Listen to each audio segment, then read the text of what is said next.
Hello, it's Friday afternoon, the end of August, and I wanted to talk about the book How to Restore a Castle.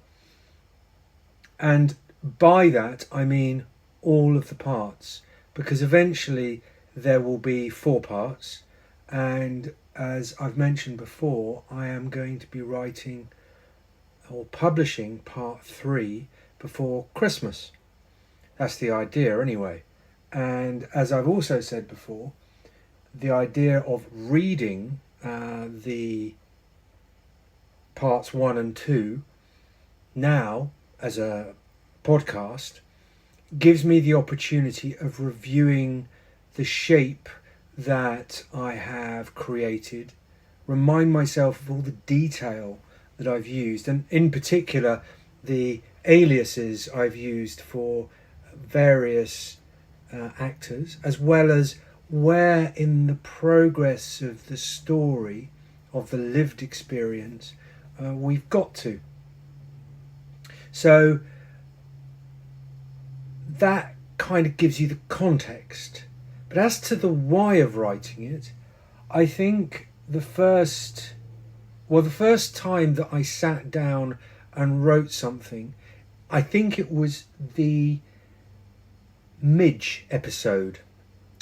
Sadie and I returned back to the Red Shed in May of 2003 and encountered the Midge issue for the first time. I'm not going to prefigure that particular admonition. Suffice to say, it will be part of a oncoming admonition sometime in the next 3 or 4 weeks. I think it's probably one of the most comic parts of How to Restore a Castle so far. That was the first admonition that I wrote, and it inspired me to write the next and the next. And I was writing in a scattergun fashion, thinking, I don't really know where this is going. I know I'm enjoying it, and it's a story that should be told because I think it's an interesting tale. It's an unusual experience, obviously, to buy a castle and then try and renovate it. I use the term try advisedly, of course. Obviously, we are going to renovate it. But I think it was also a way of understanding the progress we'd made and our psychology with regard to why we'd actually done it, or bought the castle and been inspired to actually set our lives on a new path. And I think that is one of the significant motivations. There are others, of course. Another motivation is actually to understand the broad direction of our progress, to understand why it's taken so long, and to explain to myself and to the reader the significant hurdles that we've faced. I think one of the things that has also become apparent is that obviously it was a foolhardy decision, and we didn't have enough money. But when I say didn't have enough money, I mean enough money to do the whole thing in a oneer. I think had we done that, had we had the £10 million that is required for the full restoration of the building in an 18-month period such that we'd then be able to live in it, we would have created something which was a private residence, but in the same way that the Fletchers eventually had an unsustainable dwelling, so would we, because by living here, because that was always our intention, was to live in Scotland, we were moving away from our careers down south, and therefore the project was always going to be a journey rather than do it, move on. Because I think that is actually what would have been the temptation had we had that budget. do the project and go. Whereas this has turned into a narrative which has been very fulfilling and has given us a life in Scotland which I don't think either of us could really have imagined. And it's been a life that's been very, very enjoyable thus far. And part of that is the light and shade that I describe in How to Restore a Castle. So we came with a longer term progress that we'd already envisioned, and that was partly a function of the budget that we had, which we used on restoring the house, and also partly because one of the learnings that we took from works that we'd done in London and elsewhere on similar aged buildings, actually, albeit smaller projects, was that actually sometimes you have to live with a project to understand the building, to understand what it requires. And in this way we have done with the castle. And so by writing the book, I'm laying that out for myself and for the reader. I think that what's quite interesting is I don't think I would have been able to talk about this as cogently as I do without writing it. And I think that's the other effect of writing it. When I do tours, I have a very clear narrative that informs the tour and gives participants a very enjoyable, entertaining, but above all coherent narrative, both about what has happened from 1745, when the Fletchers first appeared here, to the present day, and what has influenced what Sadie and I are doing, but also what has influenced the people who previously lived here.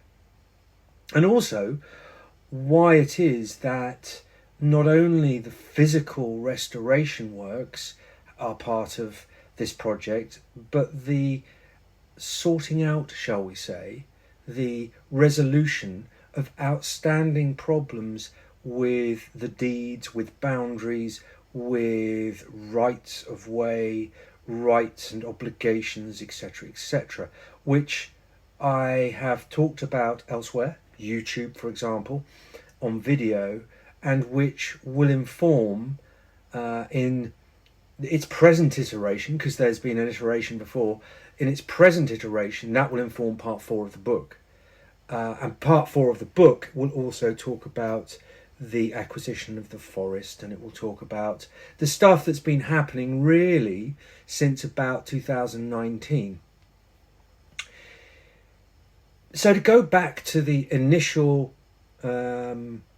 motivation for writing, there's also something about how my career has developed as somebody who has been in publishing and then in web development, in web design, in graphic design, in marketing, in branding, in print design, that beneath and above and around it all has been a real creative urge.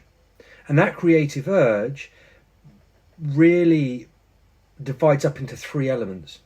The first is a visual element, which is obviously manifest in all the stuff that I've just talked about. Then there is the text-based element, which is partly about writing, partly about being involved in publishing and learning about copy editing and learning about promotional literature and learning about how to write copy and write stories from a commercial sense. And then finally there is the music element.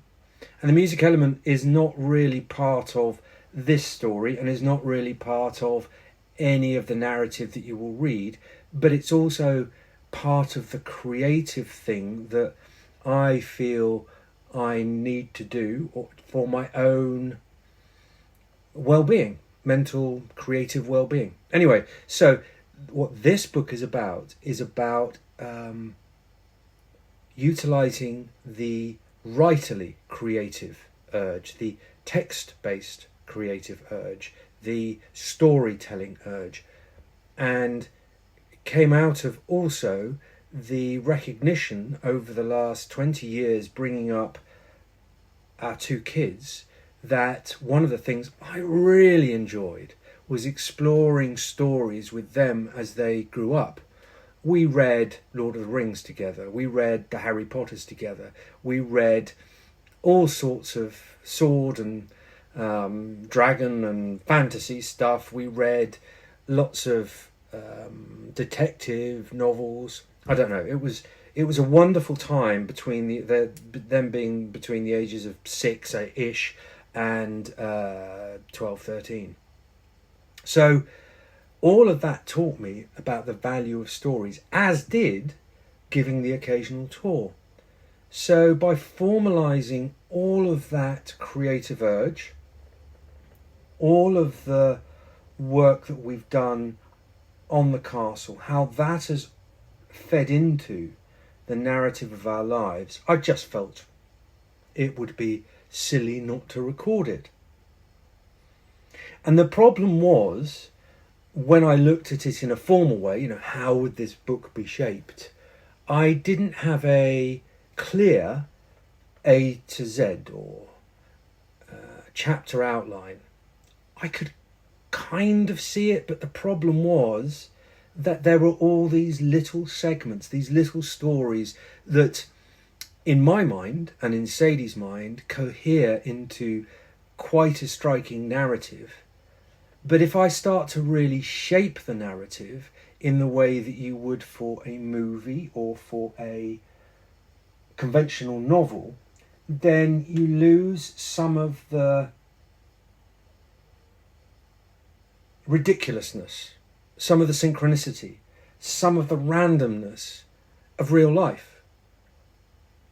Some of the stuff that happened was so odd, so bizarre. The coincidences that we saw, have seen, are still seeing, the way that the universe works, as my father would say, it's uncapturable if you try and write it as fiction, I think. They say there is now so weird as reality. You couldn't get away with writing a novel about this. A fictional account would just be unbelievable. What I've tried to do is give you, as I say in the second or third admonition, the truth as I see it, the truth as I experienced it. And that has been the leitmotif that has moved all the way through the creation of this narrative. So I was talking about form, and the reason for the form, therefore, is it's a way of knitting together all of these separate vignettes, shall we say. Excuse me, I'm just going to take a sip of coffee. When I discussed it with my mother, for example, I was able to reference A Year in Provence, which was written by Peter Mayle. Now, whatever you think about that book, it was 12 chapters and there were 12 vignettes, which was kind of what I took from it. And that slight wry humour. Actually, my family knows Peter because Peter was one of my brother's godfathers. And so therefore, when that book came out, we all read it avidly. And I think what I took from it is that you can make stories, or you can make interesting narratives out of the things that happen. So in this book, then, you have the Midge story. And the Midge story has a bit of an arc through the book. There's an old fox who appears in several of the admonitions, and his story comes through. There are other things. For example, there are the visitors that we've had, and how for some of them a cup of tea has created a connection between ourselves and the visitor that has allowed us to create a dialogue. I'm particularly thinking of the ladies who turned up who had been in service with the Fletchers, or the VAT inspectors who had been informed that the castle, without a roof, was being run as a hotel and we hadn't declared our VAT. and they were most amazed to be offered a cup of tea, a bit of cake. So those stories give the colour. But I think more than that, they help relate by showing you what has been happening. Rather than me telling you these are the things that happened, this is the conclusion we drew, I try to show you. And the admonitions, that form allows me to give them a title which kind of indicates my view. I mean, maybe I'm just being too intense about this, I don't know. But also, as I say in the notes, this is a promissory note.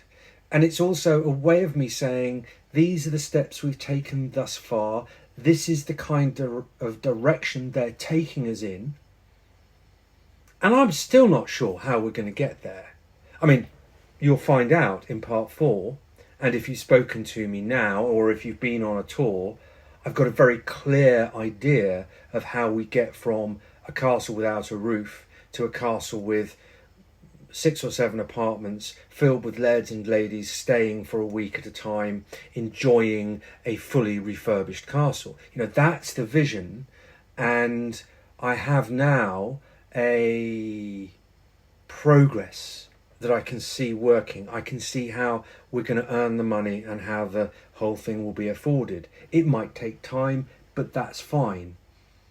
And that future narrative, if you like, has come out of all of the experiences that I'm sharing with you in the book.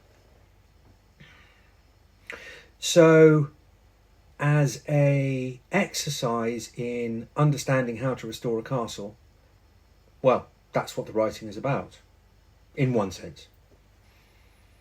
And then you're going to ask me, well, okay, so you could write all of this, and then you could find an agent, and then you could publish, and etc., and have publicity, etc. Except that what happened was I thought about doing that, and then life took over and stuff happened. And so therefore, finding a way of sitting down and writing intensely for a year just wasn't going to happen, which therefore helps with these vignettes, these admonitions that I'm producing, in the sense that I can produce them and then put them into the manual of how to restore a castle. And it also means that I don't have to find an agent, because I can publish these small books on Amazon and they can be picked up by lairds and ladies, because actually it's the lairds and ladies who've already expressed an interest in the restoration who will be most interested. Eventually, once it's finished, once I have all 4 parts, then perhaps I will go to an agent and say, well, we'd like to publish this as a hardback or a paperback, you know, in the industry, do it in the conventional way. But frankly, for now, it's much more important that I have that sense of getting it out there, of committing to it, of having something to finish, that I have people who want me to finish this endeavour. That probably says a great deal about me, that I have to have an audience to actually make myself do it. Suffice to say, I am not a author like, what's his name, J.R.R. Martin, who's done Game of Thrones. He just doesn't seem to be able to finish it now. So I've learnt that, at least. I won't sell the film rights until I've finished the whole thing. Okay, so I suppose the next thing I wanted to address was some of the choices I've made with regard to the people who appear in the book. I think this is quite an important part of what I'm doing, because as you will see or have noted, the main characters who are part of my family and are part of the restoration are all named as they are in real life, except that the kids are named eldest and youngest to protect their identity. And I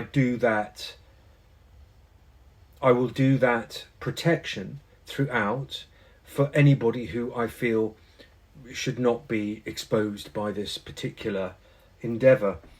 There are some people who are named in the book who local folk will know and understand who I'm talking about. And then there are others, particularly the Offal Brethren, who are an amalgam.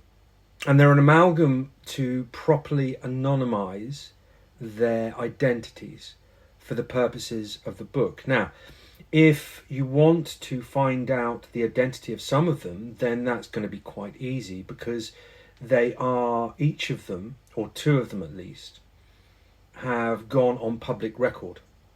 And because they've gone on public record, they are available to anybody with a curiosity enough to do a few Google searches and intelligently use the various Scottish official websites to find stuff out. I'm not recommending that at all. I don't think it's relevant to the story. In effect, the characters who have tried to gainsay what Sadie and I are doing, well, they're not really very important. The effect of what they're doing is important, because that affects how Sadie and I continue with the restoration. It doesn't matter who they are, just what they do. I try, as far as I can, not to impute a judgment on my part of them.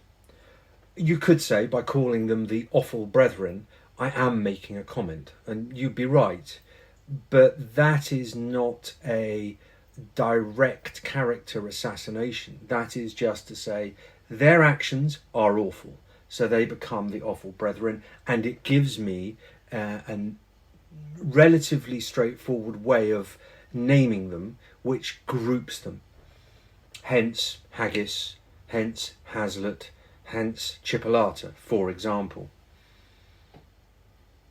It's whimsy, I know, and it's slightly insulting, I know, but if you don't know them, then you won't be able to properly identify them, unless, as I say, they have already stuck their head above the parapet and you can see that they have been trying to work against what we're achieving here at Dunnans.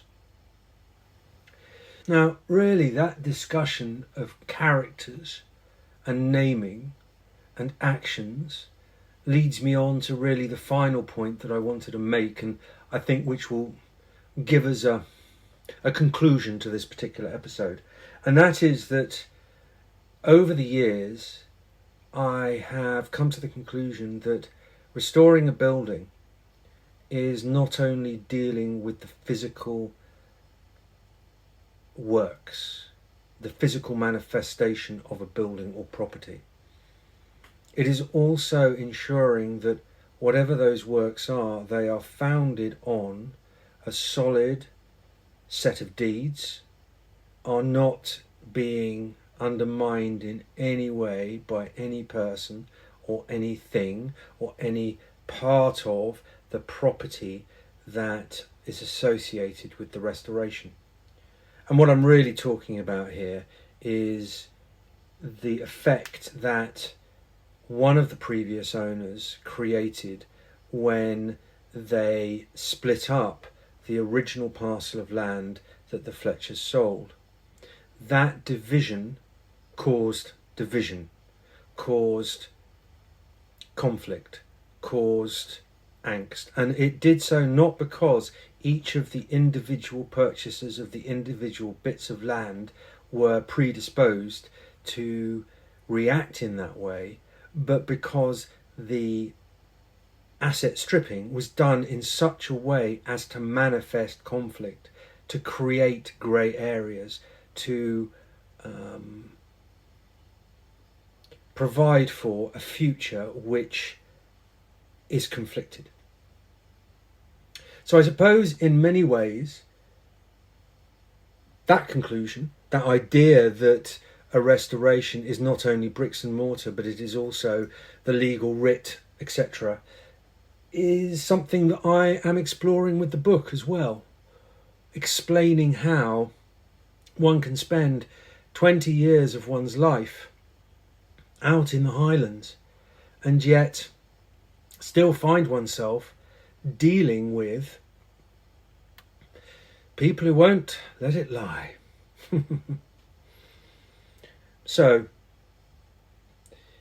when you read How to Restore a Castle, you are reading a book with many, many purposes, many, many areas of interest, of investigation, and a book that I hope once I've finished provides the reader with a real insight into the journey that Sadie and I are on. I'm not even sure that when I finish it, we will have restored the castle. But I don't think that matters. I think what matters is that the restoration is still possible, is still something that we're working towards, and that with the sale of the books and with its ongoing narrative, well, that will contribute to the restoration in and of itself. Thanks for listening, and I will catch you next time. I've been Charles Dixon-Spain, and this is the How to Restore a Castle podcast.